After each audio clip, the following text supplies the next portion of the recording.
किसी ने love story की फरमाइश की थी। लव स्टोरी आज आपके पेश नज़र ऐसी लव स्टोरी बहुत सुनी होंगी आपने। लव स्टोरी ऐसी बड़ी मुश्किल से मिलती है सुनने को, जैसी ये लव स्टोरी थी। ये एक सच्ची कहानी थी मध्य प्रदेश के एक गांव की। एक लड़का लड़की ने जो जो कुछ किया वो सोचने समझने वाली बात है। प्रेमियों के लिए एक सबक, एक सीख। कहानी सुनाने से पहले आप लोगों से बस एक ही रिक्वेस्ट, चैनल को सब्सक्राइब कर लें और बेल आइकन दबा दें ताकि मेरी हर वीडियो का नोटिफिकेशन आपको मिलता रहे। कहानी पे आते हैं, अपनी कहानी ज़रा विस्तार से। मध्य प्रदेश में एक जगह पड़ती है, खजुराहो बोलते हैं इसको, खजुराहो। ये पर्यटक स्थल है। काफ़ी लोग पर्यटक देशी विदेशी वहाँ पे आते जाते रहते हैं, घूमते हैं। अच्छी खूबसूरत जगह है। इसी खजुराहो के आसपास में कुछ गांव हैं। एक गांव है यहाँ पर बमीठा गांव, एक गांव है बाहापुरा। इन गांवों में जो ये पर्यटक हैं ये भी रुक जाया करते हैं। रात बेरात को रूम वूम इन लोगों ने बना रखे हैं। जिस तरह से लोग आते हैं, अंग्रेज अगर हमारी तरफ आ जाए तो बच्चे पीछे भाग जाते हैं। वहाँ का ये माहौल नहीं है। वहाँ ये आम सी बात है, काफ़ी लोग वहाँ पर्यटक आते जाते रहते हैं। बमीठा गांव के रहने वाले थे भैरव पटेल। इनकी बेटी थी रचना। रचना की शादी थी 11 फरवरी को। ये भैरव पटेल कार्ड वार्ड न्योता वोता देते फिर रहे थे।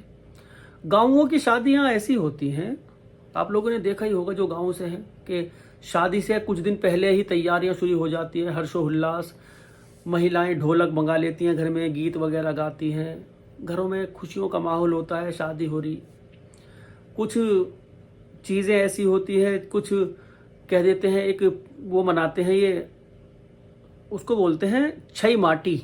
खेतों से मिट्टी लेके आते हैं, उसको जहाँ पर बारात को रुकाने का या शादी स्थल होता है वहाँ पे लगा के उसको पूजा पाठ करते हैं ताकि दोनों का जोड़ा सलामत रहे। इस तरह की इनकी प्रार्थनाएं होती हैं।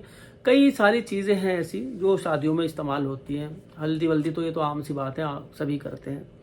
कुल मिला के घर के अंदर हर्षोल्लास का माहौल था। शादी को रह गए थे 4 दिन। 7 फरवरी की बात है। 7 फरवरी को ये जो भैरव पटेल, रचना के पिताजी, कार्ड बांट के उधर से आ रहे थे। सर्दी हो रही थी, शाम का वक्त था। इनके पास फोन आया। इनकी जो माँ थी रचना की, ये उसके लिए मिट्टी लेने के लिए गई थी। छई माटी के लिए मिट्टी लेने गई थी। आंगन में जो बारात के जो उसके लगाते हैं ये लोग। फ़ोन किया उन्होंने कहा कि जी हाँ, क्या बात बताओ। बाइक रोक कर उन्होंने बात की। रचना की माँ ने बताया कि रचना घर पे नहीं है। अब ये भैरव पटेल एकदम खामोश हो गए कि कहाँ गई। कहा उन्होंने कि मैंने हर जगह ढूंढ लिया, पूरे गांव में तलाश कर लिया, लेकिन रचना है ही नहीं, मिली नहीं कहीं भी। बहुत देर से मैं ढूंढती फिर रही। मैं तो गई थी खेतों पे, रचना घर पे थी और पता नहीं कहाँ चली गई। उन्होंने पूछा और नीरज? वो नीरज भी नहीं है घर पे। उन्होंने बताया कि नीरज भी नहीं घर पे। वे समझ गए नीरज और रचना दोनों भाग गए। शादी को 4 दिन। अब उस बाप के ख्यालों में क्या बातें आएंगी खुद ही अंदाज़ा लगा सकते हो। 4 दिन शादी को रह रही, कार्ड बट चुके, चंद कार्ड बचे हैं। सारे गांव को पता है कि शादी होने वाली है, 11 तारीख की शादी है, 7 तारीख को ये लोग फरार।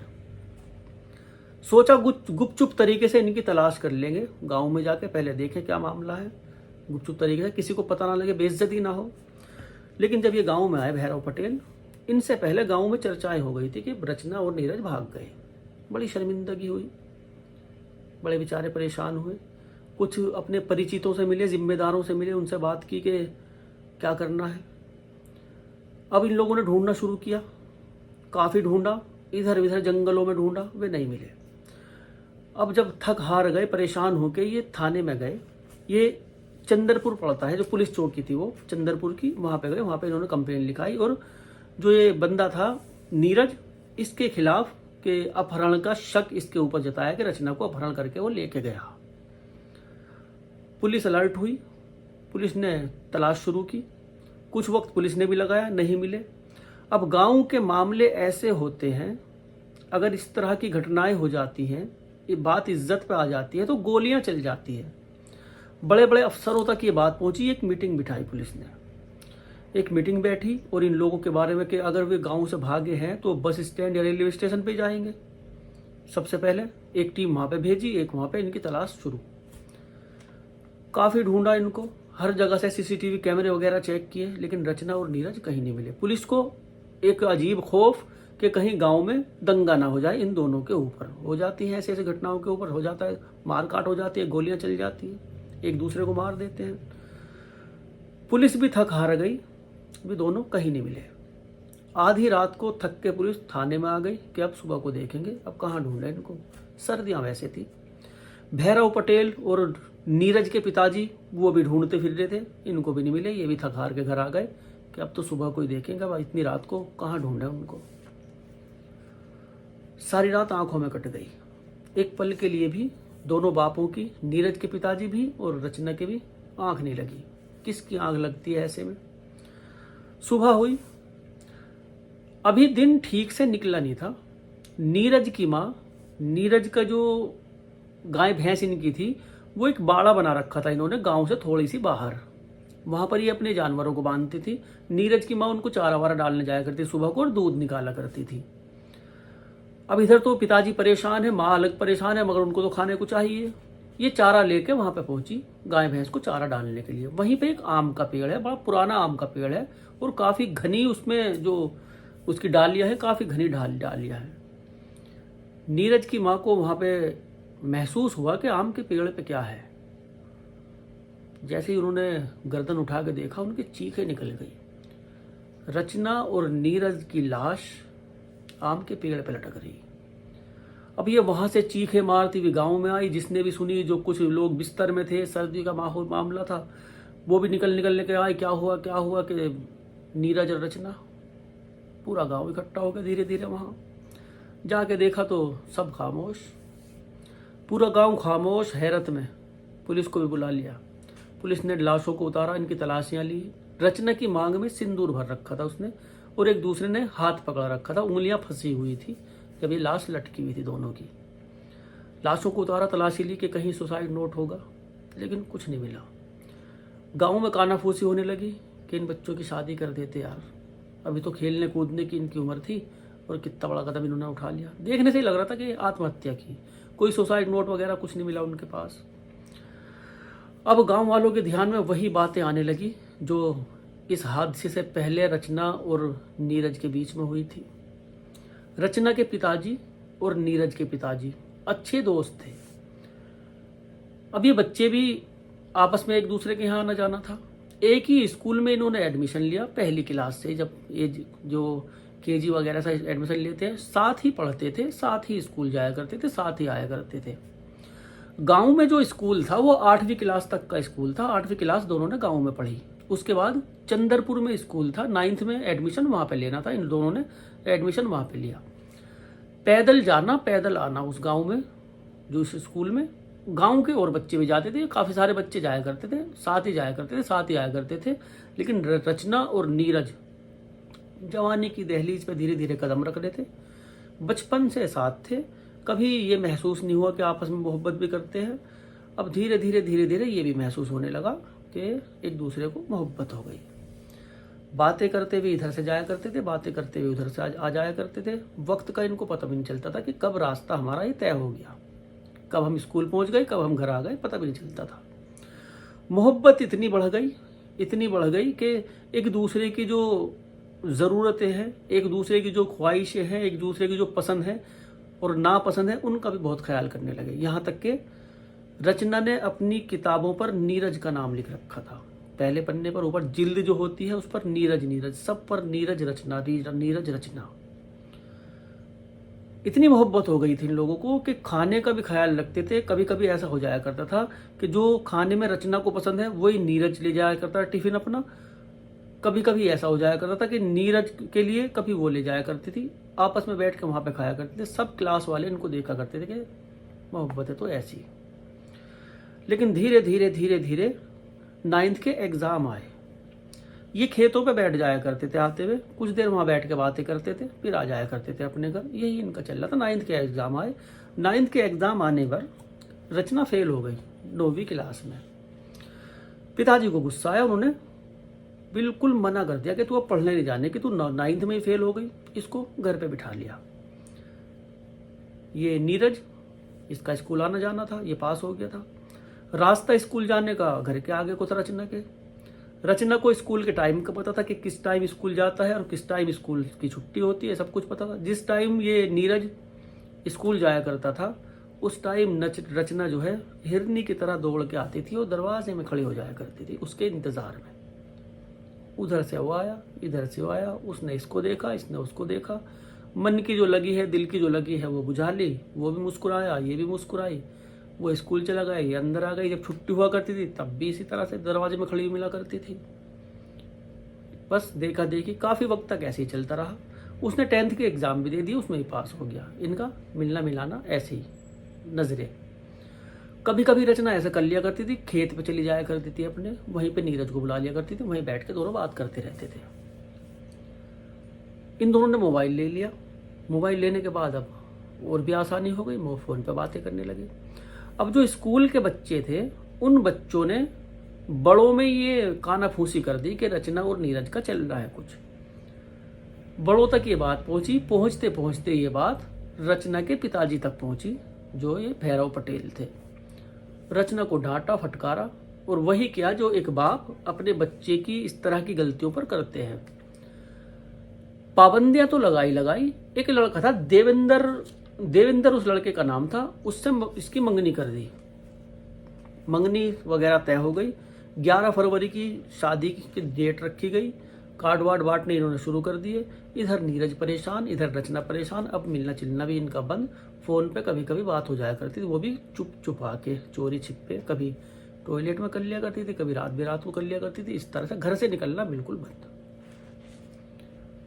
अब उसकी तो दुनिया नीरज थी और उसकी दुनिया रचना। इधर जो देवेंद्र था, इसके पास भी रचना का नंबर चला गया। ये भी रचना को फ़ोन करने लगा। रचना उससे बात ही नहीं किया करती थी। अपने आप को ही दोस्त ही मानती थी कि अगर इससे बात करी तो मेरी उसके साथ बेवफाई कर रही, बस मैं नहीं, इससे बात नहीं करती। जिससे मंगनी हुई थी उससे बात करनी बंद, करती नहीं थी उससे। फ़ोन बहुत करता था वो, करती नहीं थी। 4 फरवरी को माँ तो गई महिलाओं के साथ खेतों पे माटी लेने। वो पिताजी कार्ड बांटते फिर रहे थे। चुप चुपा के ये घर से निकली, खेत पे नीरज से मिली। नीरज ये दोनों ने मशवरा किया कि बस भाग चलते हैं। दोनों भाग गए। भागने के बाद ये कहीं नहीं भागे, ये वहीं जंगल में छुप गए। भूखे प्यासे पूरी रात सर्दी में ऐसे ही झाड़ियों में बैठे रहे। जब इनको लोग ढूंढ रहे थे तब भी इन लोगों ने उनको देखा ढूंढते हुए, टॉर्च वोर्च मार के इधर उधर ढूंढते फिर रहे थे। मिले नहीं थे रात को। ये लोग वहीं पे बैठे रहे सारी रात भूखे प्यासे, ना कुछ खाया ना कुछ पिया। सिंदूर नीरज लेके गया था। वहीं पे इन्होंने मशवरा किया, दोनों ने मीटिंग की कि जब साथ जी नहीं सकते तो मर तो सकते हैं। उसकी मांग में सिंदूर भरा। दोनों ने आपस में एक दूसरे को बाहों में लिया और इतना बड़ा कदम उठाने के लिए वो आम का पेड़ चुना। अंदर जंगल से ये वहाँ पे आए। वहाँ आने के बाद एक रस्सी का इन्होंने फंदा बनाया। अपनी ही जो गाय भैंस बंधी हुई थी वहीं से ही इन्होंने रस्सी ली थी। वो एक रस्सी में फंदा इधर, एक में इधर, दोनों ने इधर उधर डाला और दोनों लटक गए। बाद में जब गांव वालों ने कहा था कि बच्चों की खेलने कूदने की उम्र थी और इतना बड़ा कदम उठा दिया, इससे अच्छा तो इनकी शादी कर देते। क्या जा रहा था, जात बिरादरी धर्म सब एक था, शादी करने में क्या परेशानी थी। वाकई ऐसे ऐसी में समझ में नहीं आता। पोस्टमार्टम होकर जब इनकी लाशें आई थी दोनों की, एक ही जो वो है शमशान घाट, उसमें इनका अंतिम संस्कार किया गया था। बराबर में इन दोनों का अंतिम संस्कार किया गया था। पूरा गांव गमगीन था उस वक्त, जिस वक्त इनका अंतिम संस्कार हो रहा था। सब बस यही बात को कह रहे थे कि काश इन दोनों की शादी कर देते, काश इन दोनों के दिल की जो लगी है वो समझ लेते तो आज ये इतना बड़ा कदम ना उठाते। ऐसे बच्चों की तो शादी कर देनी भी चाहिए। जब जात धर्म सब कुछ एक है तो ज़रूरत क्या है, ज़रूरत क्या है बेचारों को, प्रेमियों को अलग करने की। लेकिन मूंचों की खातिर, अपनी शान की खातिर, झूठी जो शान होती है, झूठी जो इज्जत होती है, उसकी खातिर हर माता पिता न जाने क्या क्या कर देते हैं। ऐसे ही भैया इन्होंने किया, दोनों की मोहब्बत ख़त्म। गांव में चर्चाओं का विषय था ये, काफ़ी चर्चाएं हुई इस चीज़ के बारे में। कि एक प्रेमी जोड़े ने इस तरह से जान दे दी। जो प्रेम करने वाले वही इस तकलीफ़ को समझ सकते हैं, और तो कोई समझ नहीं सकता। जुदा करने वाले भी बहुत हैं, मोहब्बत तो कभी किसी से मरी नहीं भाई। आए दिन अब तो 3-3 4-4 बच्चों की माओं को हो जाती है, पता नहीं किस किस से। खैर वो अपनी अलग बात है। अपना और अपनों का ख्याल रखें जहाँ भी रहें। कहा सुना माफ़ करें। कहानी कैसी लगी ज़रा कमेंट में बताएं।